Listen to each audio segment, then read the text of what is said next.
வீடுகளில், கடைகளில், அலுவலகங்களில் என பல இடத்துல பல வகையான குபேரர் சிலையை நாம் பார்த்திருப்போம். குபேரர் சிலையை வீட்டில் வச்சிருந்தாலோ இல்லைன்னா குபேர எந்திரத்தை வச்சு வழிபட்டாலோ வீட்டில் செல்வ வளம் குறையாமல் இருக்கும் அப்படிங்கிறது ஐதீகம். வீட்டில் என்றைக்குமே செல்வ வளம் பெருகி இருக்கவும், மகாலட்சுமியின் அருள் பரிபூரணமாக கிடைக்கவும் செல்வத்திற்கு அதிபதியான குபேரர் சிலை வைப்பது நல்லது அப்படின்னு வாஸ்து சாஸ்திரத்தில் சொல்லியிருக்காங்க. இதை பற்றி தான் நம்ம இந்த வீடியோவில் ஃபுல்லாக பார்க்க போகிறோம். வீடியோ ஸ்கிப் பண்ணாமல் கடைசி வரை பாருங்கள். அப்போ தான் நான் சொல்கிற விஷயத்தெல்லாம் தெரிஞ்சிக்க முடியும். பொதுவாக வாஸ்து சாஸ்திரத்திலேயே எந்த விதமான பொருளையும் வைக்கிறதுக்கு எந்த திசை சிறந்தது அப்படின்னு சொல்லியிருக்காங்க. அதை மீறும்போது பலன் கிடைக்காததோடு மட்டும் இல்லாமல் சில சமயத்தில் அதன் காரணமாக பிரச்சனைகளை கூட சந்திக்க நேரிடும். குபேரர் சிலையை வீட்டின் தெற்கு திசையில் வச்சோம் அப்படின்னா அதன் மூலயமா அசுப பலன்கள் கிடைக்கும் அப்படின்னும், இதனால் வீட்டில் தரித்திர நிலை ஏற்படலாம் அப்படின்னு வாஸ்து சாஸ்திரம் சொல்லுது. ஏன்னா பித்ரு மற்றும் யமதேவனுக்கான திசை தான் தெற்கு திசை. அதே மாதிரி குபேரர் சிலையை வீட்டின் மேற்கு திசையிலையும் வைக்கக்கூடாது. ஏன்னா மேற்கு திசை சனி பகவானுக்கு உரிய திசையாக சொல்லியிருக்காங்க. இந்த திசையில் குபேர சிலை இருந்தாலும் உடனடியாக அதை நாம் எடுத்துடணும். தெற்கு திசை மேற்கு திசையை போன்று தென்மேற்கு திசையும் குபேர சிலைக்கு உகந்த திசை அல்ல. இதனால் வீட்டில் எதிர்மறை ஆற்றலும் பரவும். அதனால் வாஸ்து சாஸ்திரப்படி குபேர சிலைக்கு மிகவும் உகந்த வடக்கு திசையில் வச்சோம் அப்படின்னா வீட்டில் என்றைக்குமே செல்வம் நிறைந்திருக்கும். அதே மாதிரி கிழக்கு திசையில் கூட குபேரர் சிலைக்கு ஏற்ற திசை தான். இப்படியும் கூட வச்சுக்கலாம். முதுகில் தங்க நாணயங்கள் செல்வங்களை மூட்டையாக சுமந்தபடி இருக்கும் குபேரர் சிலை தான் செல்வ வளத்தின் அடையாளம். செல்வம் பெருக இதனை வைக்கிறது தான் சிறப்பு. உங்கள் வேலை செய்யும் இடத்திலும் இதனை வைக்கலாம். இதனால் வாழ்க்கையில் நிலையான வளர்ச்சி ஏற்பட்டு செல்வ வளமும் பெருகும். அதே மாதிரி தங்க நிறம் மூலம் பூசப்பட்ட குபேரர் சிலையும் செல்வ வளத்தை குறிக்கும். வீட்டில் என்றைக்குமே பணம் தட்டுப்பாடு ஏற்படாமல் இருக்கவும் பொருளாதார வளர்ச்சி ஏற்படவும் தங்க நிறத்தில் சிரிச்சு கொண்டிருக்கும் குபேரர் சிலை வச்சோம் அப்படின்னாலும் நல்ல பலன் கிடைக்கும். அதே மாதிரி குபேரர் எந்திரத்தை வீட்டில் வாங்கி வச்சு வழிபடுறது கூட நன்மை தரும். இந்த குபேர எந்திரத்திற்கு பணத்தை வேகமாக ஈர்க்கும் தன்மை இருக்குது. 72 என்பது குபேரருக்குரிய எண்ணாகும். அதனால் 72 கட்டங்களை கொண்ட குபேர எந்திரத்தை வீட்டின் வடதிசையில் வச்சா நன்மையானதாக இருக்கும். இன்னொரு விஷயம் என்ன அப்படின்னா, நின்ற கோலத்தில் சிரித்தபடி இருக்கும் குபேர சிலையை வீட்டில் வச்சோம் அப்படின்னா செல்வ வளமும் மகிழ்ச்சியும் வீட்டில் எப்போதும் குறையில்லாமல் இருந்துக்கிட்டே இருக்கும். நிறைய டைப்பில் குபேரர் சிலை இருக்குது. அதில் ஒரு டைப்லேயும் ஒரு விதமான பலன்கள் இருக்குது.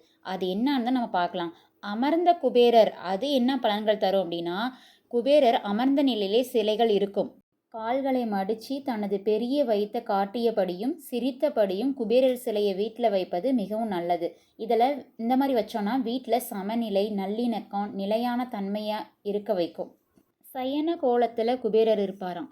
லேசாக படுத்த நிலையில் சயனித்து கொண்டு சிரித்தபடி இருக்கும் குபேரர் சிலைகள் இருப்பது மிகவும் அரிது தான். ஆனால் இது அமைதி, ஓய்வு, சுகம் இது எல்லாத்தையும் குறிக்கும் அடையாளமாக இருக்குது.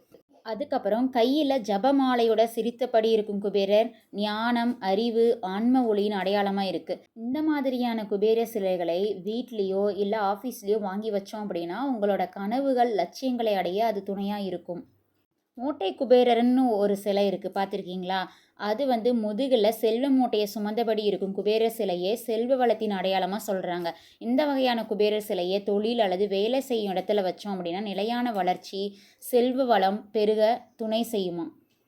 தங்க நிற முலாம் பூசப்பட்ட குபேரர் சிலை அதிர்ஷ்டம் மற்றும் செல்வ வளத்தோட அடையாளமாக இருக்குன்னு சொல்கிறாங்க. நிலையான பொருளாதார வளர்ச்சி ஏற்படணும் அப்படின்னு நினைக்கிறவங்க தங்க நிறத்தில் சிரித்து கொண்டிருக்கும் குபேர சிலையை வேலை செய்யும் இடத்துல வாங்கி வைக்கலாம். அடுத்ததாக பார்க்குற குபேரர் கையில் விசிறி வைத்தபடி சிரித்து கொண்டிருக்கும் குபேரர் சிலை அதிர்ஷ்டம் மற்றும் அதிகப்படியான செல்வ வளத்தின் அடையாளம். அது மட்டும் இல்லாமல் ஆரோக்கியத்தையும் தரக்கூடியது அப்படின்னு சொல்கிறாங்க. செல்வ வளம், ஆரோக்கியம் நிறைந்த வாழ்க்கையை பெறணும் அப்படின்னா இது மாதிரி சிலைகளை வீடுகளை வாங்கி வைக்கலாம். அதுக்கப்புறம் கைகளை தூக்கியபடி இருக்கிற குபேர சிலை என்ன பலன்கள் தரும் அப்படின்னா, 2 கையும் மேலே தூக்கினபடி சிரிச்சுக்கிட்டே கையில் பணம் நிறைந்த கிண்ணம் ஒன்றை ஏந்தி இருக்கும். அந்த மாதிரி குபேர சிலை அனைத்து விதமான நலன்களையும் தரக்கூடியதுன்னு சொல்கிறாங்க. பொருளாதாரம் அல்லது தனிப்பட்ட விருப்பங்கள் எல்லாத்திலையுமே வெற்றியை தரக்கூடியதாக இருக்கும். இது வாழ்வில் உங்களை உயர செய்வதன் அடையாளம். உங்களுக்கு அதிகப்படியான அதிர்ஷ்டத்தை தந்து உங்களின் தரத்தை பல மடங்கு அதிகரிக்க செய்யும். அடுத்து பணத்தை தங்கி வரும் தவளையின் மீது குபேரர் சவாரி செய்கிற மாதிரி சிலை இருக்கும். அது தொழிலில் நல்ல அதிர்ஷ்டம், செல்வ வளம் இது எல்லாம் பெற்று தரக்கூடியதாக இருக்கும். அதிலும் கையில் பண மூட்டை, செல்வம் நிறைந்த பாத்திரம், ஜபமாலை இது எல்லாத்தையும் வச்சுக்கிட்டு தவளையில் சவாரி செய்யும் குபேரர் கூடுதல் சிறப்பான பலனை தரக்கூடியவராக இருப்பார். அதுக்கப்புறம் பாத்திரம் ஏந்திய குபேரர். இது கையில் பாத்திரம் ஏந்திக்கிட்டு சிரித்தபடி இருக்கும் குபேரர் சிலை நல்ல உடல் திறன், உடல் மற்றும் ஆன்மீக பலத்தை அதிகரிக்கக்கூடியதாக இருக்கும். இது நல்ல ஆரோக்கியத்தையும் அதிகமான செல்வ வளத்தையும் தரக்கூடியதாக இருப்பார். அதுக்கப்புறம் குழந்தைகளுடன் இருக்கக்கூடிய குபேரர் சிலை மிகவும் புகழ்பெற்றதாக இருக்குமா. இந்த சிலையை வீட்டில் வாங்கி வச்சோம் அப்படின்னா குழந்தை பேரு, செல்வ வளம், அதிர்ஷ்டம் இது எல்லாமே ஏற்படும் அப்படின்னு சொல்கிறாங்க. நீங்கள் எந்த மாதிரி குபேரர் சிலை வாங்கி எந்த இடத்துல வீட்டில் வச்சுருக்கீங்க அப்படிங்கிறத கமெண்ட்டில் மறக்காமல் சொல்லுங்கள். இந்த வீடியோ கண்டிப்பாக உங்களுக்கு பிடிச்சிருக்கும் நான் நம்புகிறேன். பிடிச்சிருந்தா லைக் பண்ணுங்கள், ஷேர் பண்ணுங்கள், கமெண்ட் பண்ணுங்கள் அண்ட் சப்ஸ்கிரைப் பண்ணுங்கள். பாய்.